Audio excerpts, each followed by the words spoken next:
Dulu tahun 60-an Betawi nih sebelum listrik masuk desa, asal sore habis maghrib kita jalan masuk kampung berasa banyak Islam tuh.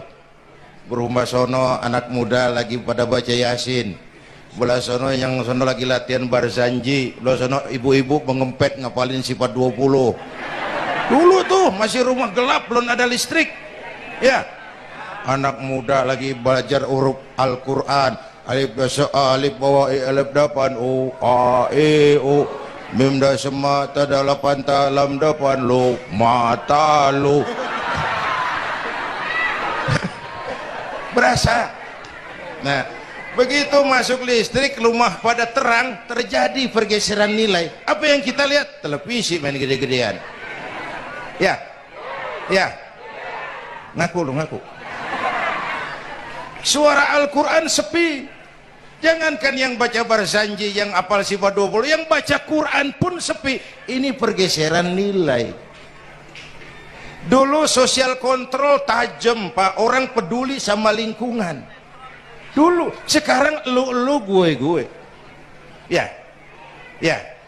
Dulu kalau ada anak gadis hamil di luar nikah, aib, malu selebar kampung. Sekarang makanan hari-hari. Benar-benar nih. Ibu-ibu lebih menghargai selingkuh daripada poligami. Ayo ngaku. Yang bapaknya senyumnya lebar banget nih Pak. Yang bapak. Terjadi pergeseran nilai. Nah, kita ingin pergeseran nilai itu yang positif, bukan yang negatif. Nah, supaya bisa kita harus punya filter. Ini kan abad entertain Pak, orang pandai membangun pencitraan sekarang ini. Karena rakyat kita, umat kita ini kan sekarang kayak daun kering Pak, gampang dikumpulin, susah diikat, berisik, gampang dibakar. Cepat heran, gampang kagum. Masyarakat mall nih, ibu-ibu nih, coba asal ada mall baru, rame-rame aja berangkat. Belah sono buka, rame-rame dia ke sono, kagak belanja, numpang heran doang.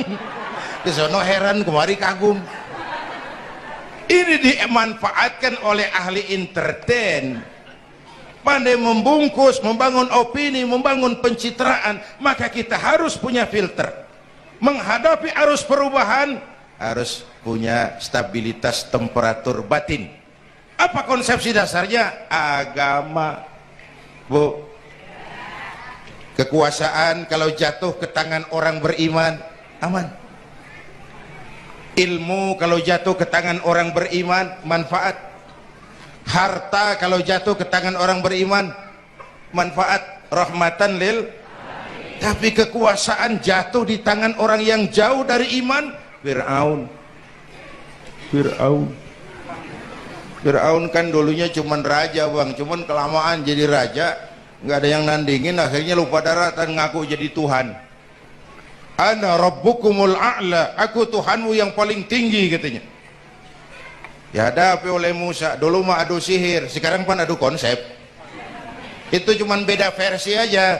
Dulu adu sihir, sekarang adu visi dan misi. Polanya sama, begitu orang tuh dikenal dari visi dan misinya. Akhirnya Fir'aun mengangkat diri jadi Tuhan, ditenggelamkan di Laut Merah. Begitu udah cengap-cengap napas sampai tenggorokan, baru amantu bi Rabbi Musa wa Harun.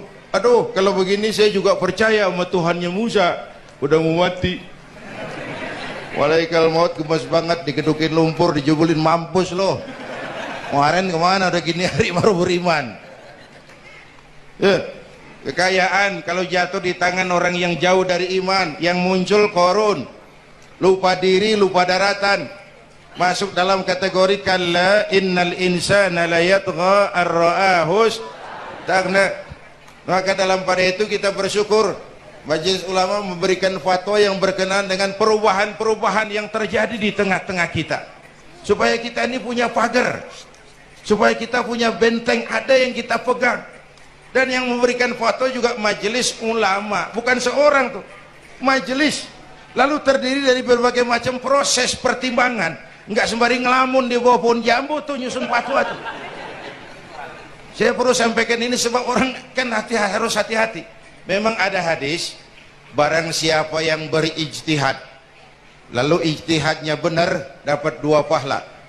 Kalau ijtihadnya salah dia dapat 1 pahala. Man ijtahada, man di sini bukan lil itlaq, bukan siapa saja. Barang siapa lalu siapa saja, nggak beres urusan.